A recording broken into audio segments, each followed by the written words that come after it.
अपने जिस्म से निकाल कर जो दूध देती है वो गाय ही क्यों ना हो पर माँ होती है। नमस्कार, मैं हूँ रुक्मणी चौरसिया और आप देख रहे हैं कृषि जागरण। आज हम जिस गौशाला में बैठे हैं, आप अपने इंट्रोडक्शन के साथ इस गौशाला के बारे में बताइए। माँ जी नमस्कार। आपने जैसे बताया द्वारका के अंदर और दिल्ली में लोग यहाँ आते हैं, देखते भी हैं कि भाई ऐसा सेटअप हम बाहर ढूंढते हैं, दिल्ली में तो बात दूर की बात है। और आश्चर्यचकित होते हैं, बोलते हैं भाई हम सोच नहीं सकते कि ऐसी व्यवस्था दिल्ली के अंदर, और वो भी देसी गायों की अवेलेबल आपने की हुई है। और मैं इस विषय में मैं आपको बता दूं, मैंने पढ़ाई की है गुरुकुल से जी। और गुरुकुल में पढ़ाई करने के बाद मुझे अच्छा लगा कि मन में एक प्रश्न आया कि भाई गाय ही क्यों, गाय को माँ क्यों बोला गया। दूध बकरी भी देती है, भैंस भी देती है, और उनको मौसी तक नहीं बोलते। तो ये दिमाग में आने के बाद मैंने शोध किया इस विषय में, और हमने ये गायों का काम शुरू किया। हमने काम नहीं मानी है इसको। हमारे घर में स्टार्टिंग से 2 गायें थी। अपना मकसद ये था कि गाय को चारा खिलाना है, पानी पिलाना है, दूध निकालेंगे और पिएंगे और सो जाएंगे, दैट्स ऑल। यहाँ तक सीमित थे, लेकिन इसके महत्व का नहीं पता था जी। जब हमें इस बात के महत्व का पता लगा तो हमने ये सोच लिया कि मोक्ष की प्राप्ति करनी है तो खुद सुखी रहना, तो दूसरों को सुखी रखना है। मेरे घर में 2 गाय से काम चल सकता है, तो हमने ये गायों की व्यवस्था की। लोगों की रिक्वायरमेंट के हिसाब से लोगों को चाहिए कि देसी गाय का दूध चाहिए, देसी गाय का घी, उसके उत्पादन, पंचगव्य उत्पादन, जो धार्मिक नज़रिए से भी अच्छा है और सेवा के नज़रिए से भी अच्छा है। साइंटिफिक रीज़न भी इसका यही है कि भारतीय नस्ल की देसी गाय जी। इस गौशाला में किस तरह की ब्रीड है और कितनी ब्रीड है?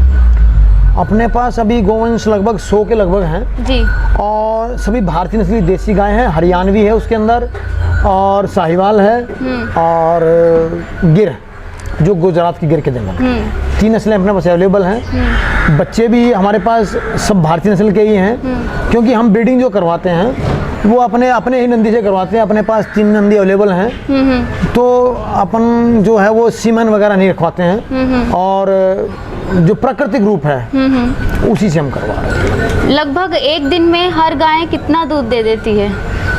वो डिपेंड करता है कौन सी ब्रीड है और उसकी मदर का ब्लड लाइन क्या रहा है, उसके अलावा उसको फीड क्या दे रहे हैं, उसका बड़ा महत्व है। लेकिन हमारे पास एक हरियाणवी नस्ली देसी गाय है, उसका नाम रानी है, और उसने हमारे यहाँ 16 लीटर दूध तक दिया है। अच्छा। और कुछ लोग कहते हैं कि देसी गाय कम समय तक दूध देती है, ऐसा बिल्कुल भी नहीं है। वो डिपेंड करता है फीड के ऊपर और उसके रखरखाव के ऊपर, सेवा के ऊपर। तो हमारे पास जो गाय 16 लीटर दूध दिया है, उसने लगभग रिड्यूस होते होते 2 साल तक दूध दिया हमारे पास जी। तो गवर्नमेंट की तरफ से कोई मदद या सब्सिडी आपको मिली हो, या किसी तरह से मदद मिल रही हो? नहीं, ऐसा कुछ भी नहीं है। मुझे पता लगा है इस विषय में कि भारत सरकार या दिल्ली सरकार गौशालाओं में मदद करती है, लेकिन हमारे यहाँ हमने एक सिस्टम रखा हुआ है। ये स्वावलंबी गौशाला है, अपने दम पर जीने वाली है, और हमने 2 नियम इसमें रखे हुए हैं, एक नो डोनेशन और एक नो वाटर वेस्ट जी।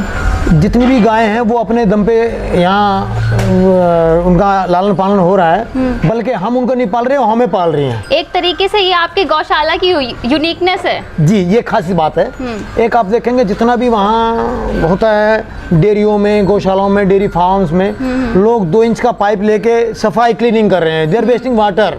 आने वाले समय में हमारे बच्चों के लिए क्या हाल होगा, हम अपने बच्चों के लिए क्या कर रहे हैं, उस विषय में हम अनजान हैं जी। तो हमने ये व्यवस्था यहाँ की हुई है कि जितनी भी क्लीनिंग होगी वो पूरी ड्राई क्लीनिंग होती है जी। यहाँ पर गाय को किस तरह की डिजीज पाई जाती है इनमें, और उसका रोकथाम कैसे करना चाहिए? देखिए, मेनली 2 डिजीज खास हैं।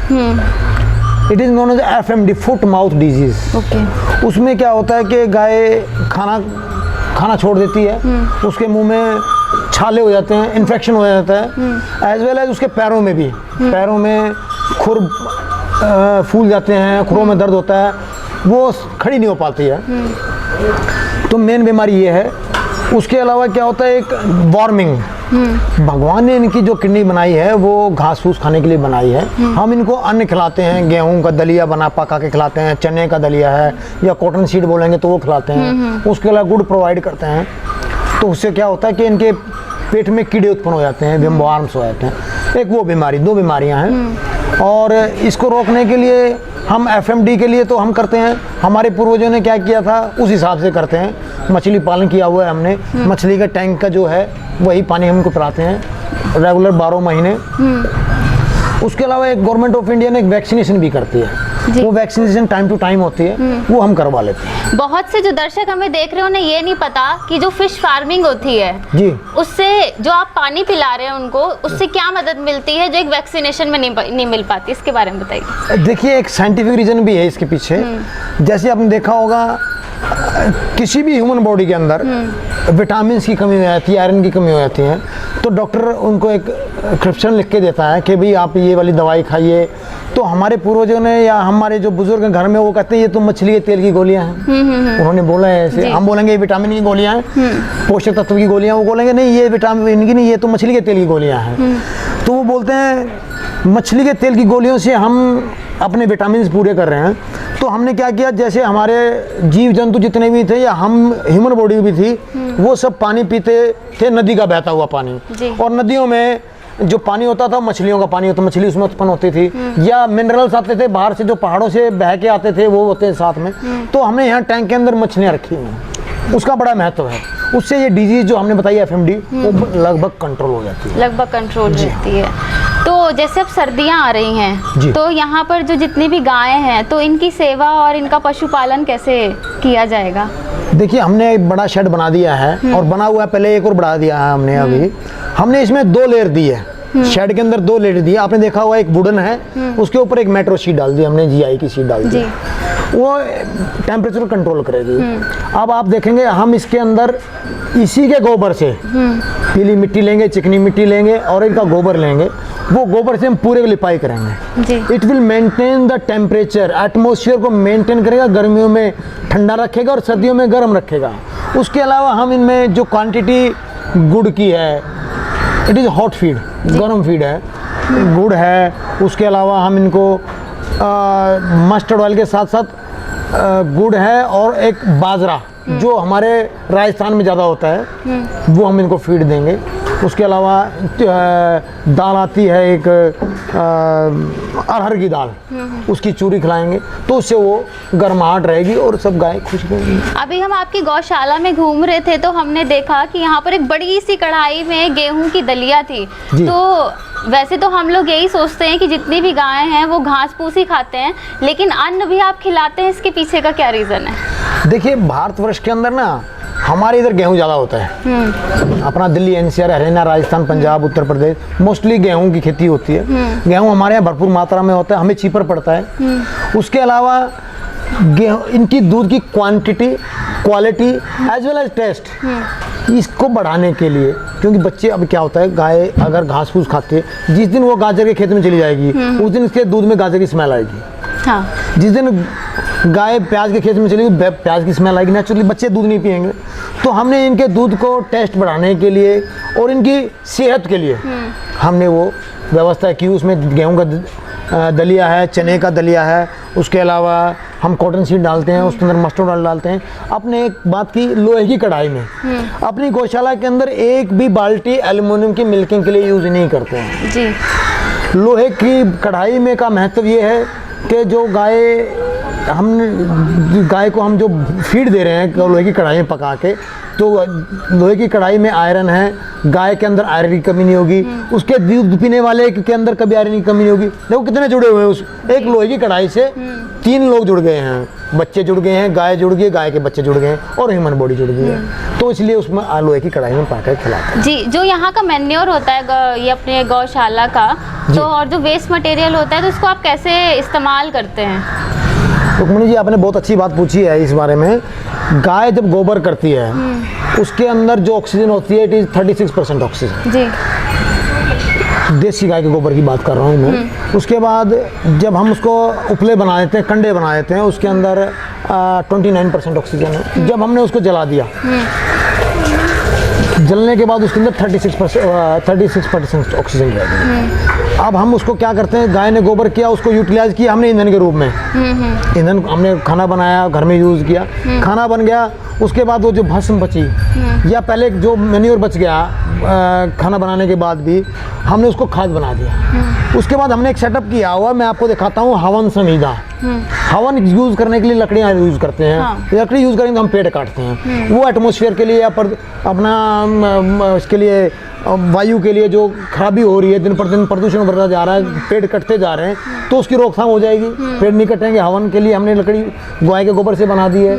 उसके बाद हवन टिक्की बना दी है, जो लोग घर में अग्निहोत्र करते हैं उसके लिए हमने हवन टिक्की बनाती है। और तो और हमने एक नया सेटअप शुरू किया, आपको मैं दिखा दूंगा। हम गाय के गोबर से ईंट बना रहे हैं। ईंट बना रहे हैं। उस ईंट का महत्व क्या रहेगा, वो ईंट रेडिएशन फ्री रहेगी। अभी जो 5G 4G करके 7G करके जो रेडिएशन हो रही है हमारे जीवन को जो ख़राब कर रही है, वो एंटी रेडिएशन रहेंगी ईंटें। उसके अलावा एटमॉस्फेयर फ्री रहेंगी, गर्मियों में ठंडी रहेंगी, सर्दियों में गर्म रहेंगी। उसके अलावा वी कैन सेड ब्रीदिंग वाल, वो सांस लेने वाली दीवारें रहेंगी, वो आपको बीमार नहीं होने देंगी। क्योंकि अब जब भी हम प्लास्टिक पेंट करते हैं, हम उसमें पानी डालते हैं, सारा पानी बह के नीचे आ जाता है। उसके अंदर हम क्या करेंगे, उसमें पानी डालेंगे तो सारा पानी ऑब्जॉर्व कर लेगी। वी कैन सेड ब्रीदिंग वाल, तो उसका बड़ा महत्व है। उसके बाद आप देखेंगे जो भस्म बच गई, राख बच गई, उससे हम बर्तन साफ करते हैं। हम बहुत लोगों को हमने बहुत लोगों को समझा दिया और वो समझ गए इस बात को कि देसी गाय के गोबर की जो भस्म है उससे दांत साफ तक करते हैं लोग। मैं आपको एक इंटरव्यू, आपको एक वीडियो भेज सकता हूँ, जो हमारे यहाँ ATS में इंदिरापुर में दूध जाता है और उनके वो भस्म यूज़ करते हैं और उनके दांत ठीक हो गए। बहुत लोग ऐसे हैं। तो इस तरह हम इसको मैन्योर को यूज़ करते जो यहाँ दूध है ये कहाँ कहाँ तक सप्लाई होता है? हम अभी फ़िलहाल दिल्ली में, पूरी दिल्ली में दूध उपलब्ध करवा रहे हैं। चाहे वो 2 लीटर ले, जो इस दूध का महत्व समझता है हम उनको उपलब्ध करवाते हैं। ये नहीं हमारा कोई ऐसा कोई एक शर्त नहीं है कि आप हमसे 10 किलो दूध लेंगे तभी हम उपलब्ध करवाएंगे। नहीं, हम इतना जरूर कर सकते हैं कि हम एक दिन छोड़ के एक दिन अल्टरनेट डेज पे दें, लेकिन हम उनको दूध उपलब्ध करवाते हैं क्योंकि वो गाय के, देसी गाय के दूध का महत्व समझते हैं। यहाँ पर करीबन कितनी गायें हैं? अपने पास लगभग 100 गाय के लगभग हैं गाय। 100 गाय है। हाँ। तो इस गौशाला के अलावा आप और कुछ काम करते हैं? व्यवसाय से मेरी फैक्ट्री वर्कशॉप फरीदाबाद में है। उसके अलावा मैं एज ए कॉन्ट्रैक्टर का काम करता हूँ, ठेकेदारी का काम करता हूँ। आपने देखा होगा हाई राइज बिल्डिंग में ग्लास लगा होता है। If you have glass you have to clean it और रिप्लेस। यू हैव, अगर वो लीकेज होता है, टूट गया, तो वी हैव टू रिप्लेस या सिलिकॉन करना है। मैं दिल्ली में या अदर स्टेट्स में भी ऑल ओवर इंडिया वो काम करता हूँ, ठेकेदारी का काम करता हूँ, मैं एज ए कॉन्ट्रैक्टर का काम करता हूँ। ये मैंने पढ़ाई की कांचीपुरम तमिलनाडु गुरुकुल से पढ़ने के बाद मेरे को अच्छा लगा और गाय का महत्व का पता लगा, तो हमने ये वी आर एंजॉयिंग लाइफ। अभी कोरोना काल 2 साल तक रहा, लोग मास्क लगाए घूमते रहे, छुपते रहे और अपनी गौशाला के अंदर नॉट रिक्वायर्ड। यहाँ पर एक भी कोरोना का पेशेंट नहीं था? नहीं जी नहीं, यहाँ कोई एक कोरोना का पेशेंट नहीं है। और लोग यहाँ आके गोबर स्नान करते थे, गौमूत्र सर्व करते थे और तो 2-2 घंटे आके बैठ के अखबार पढ़ के जाते थे गाय के साथ। क्योंकि सृष्टि के अंदर 2 चीज़ें ऐसी बताई गई हैं कि जो ऑक्सीजन लेती हैं ऑक्सीजन नहीं छोड़ती हैं। उसमें सबसे पहले पीपल का पेड़ है। हाँ। और दूसरी भारतीय नस्ल की देसी गाय है, उसका बड़ा महत्व है। तो लोगों को जानकारी है तो वो आए और यहाँ आके उन्होंने अपना समय व्यतीत किया। हम गौमूत्र गोबर पे ज़्यादा काम कर रहे हैं। आपने देखा हमने हवन संविदा बनाई है, हवन की टिक्की बनाई है, उसके अलावा गोबर की लकड़ी बना रहे हैं, उसके अलावा हम गोबर की ईंट बना रहे हैं, तो हम उस पर काम ज़्यादा कर रहे हैं। ऐसे ही गौमूत्र ऋषि चरक ने चरक संहिता में, मैं पूरी चरक संहिता आपको 2 शब्दों में बता देता हूँ, इसमें व्याख्यान किया हुआ ऋषि चरक ने 4000 से पहले व्याख्यान कर दिया है। ये हमारी कॉलर बोन, इट इज़ उन्होंने हंसली, उन्होंने हंसली का व्याख्यान किया। ये कॉलर बोन है, कॉलर बोन से ऊपर की जितनी बीमारियां हैं वो गोधर्त से ठीक होंगी, गाय के घी से ठीक होंगी। आप किसी को देखें आजकल पैरालाइज, अधरंग, हाफ बॉडी काम करी, हाफ बॉडी काम नहीं करती है, तो लोग बोलते हैं ब्लॉकेज होगी, ब्लॉकेज। लेकिन ये जो मेरा हाथ हिल रहा है ये कहाँ से, ब्रेन से कंट्रोल है सारा। हम बात कर रहे हैं ब्रेन से कंट्रोल हो रहा है सारा। जैसे हर चीज़ के अंदर हम ऑयलिंग करते हैं, ऐसे हमें ब्रेन के भी अंदर ऑयलिंग करनी है, ऑयलिंग ग्रीसिंग चाहिए। तो कोई भी चीज़, कोई भी तत्व हमारे ब्रेन तक नहीं जा सकता जहाँ तक देसी गाय का घी चला जाता है। एक तरह से जैसे आपने हमें पहले भी बताया था कि गौ और गोबर जिसे कहते हैं, एक तरीके से वरदान है। वरदान है, गाय का वरदान है। गाय का घी नाक में डालिए, आपको साउंड स्लीप आएगी। लोग 1-1 मुट्ठी गोलियां खा के सोते हैं, उनको नींद नहीं आती है। सबसे पहला 3 दिन के अंदर खराटे फिनिश हो जाएंगे। जो लोग खराटे मानते, नॉइजिंग बोलते हैं सोते वक्त, 3 दिन के अंदर खराटे खत्म हो जाएंगे। 2-2 बूंद नाक में सोते समय 2 बूंद नाक में घी डालिए। उसके अलावा जीवन में कोई पैरालाइज नहीं होगा। ये तो मैंने गिनी हुई बीमारियां बताई हैं आपको। साउंड स्लीप आएगी, ये मैंने इसके अद्भुत परिणाम हैं। आपको गुस्सा आना बंद हो जाएगा। कॉलर बोन से लेके मूत्रपिंड तक की बीमारियां गोमूत्र से ठीक होंगी। उसमें शरीर विज्ञान का जो बंदा समझता है वो इसके बारे में पता है इसके अंदर क्या क्या ऑर्गन क्या क्या काम कर रहे हैं, किस समय क्या कौन सा ऑर्गन काम कर रहा है, किसी को नहीं पता इस विषय में। लेकिन जो शरीर विज्ञान के बारे में जानता है उसको पता है पेट का काम करने का समय ये है, बड़ी आंत का समय ये है, दिल का समय ये है, किडनी, हर चीज़ का समय है। तो वो गोमूत्र से ठीक होंगे। जितने भी हमारे दर्शक देख रहे हैं, आप जाते जाते उन्हें कुछ संदेश देना चाहेंगे? मैं सबसे एक ही निवेदन करता हूँ, आप दूध जहाँ से मर्जी लें, you have to visit the gaushala. आपको जाके देखना चाहिए गाय कौन सी हैं, किस एटमॉस्फेयर में हैं, क्या फीड दे रहे हैं, और गायों के बच्चे अवेलेबल हैं या नहीं हैं। अगर लोग कहते हैं टॉक्सिन इंजेक्शन यूज़ करते हैं लोग, हमारे यहाँ कोई इस तरह की व्यवस्था नहीं है, हमें ज़रूरत है। क्योंकि हमारे टॉक्सिन इंजेक्शन वहाँ यूज़ होगा जहाँ गायों के बच्चे नहीं होंगे। गाय के टॉक्सिन इंजेक्शन का महत्व क्या है? जब गाय का बच्चा उसके थन में मुंह लगाता है तो हार्मोन ऑटोमेटिकली रिलीज होते हैं, ये प्रकृति का है, और वो सारा दूध छोड़ देती है, थनों में छोड़ देती है। अगर बच्चा नहीं होगा तो लोग दूध उतारेंगे नहीं, दूध नहीं उतारेंगे तो भी फोर्सली उसको टॉक्सिन इंजेक्शन लगा के उसका दूध निकालते हैं, वो गलत है। उसको मैं वर्जित चाहता हूँ कि उसको यूज़ ना करें।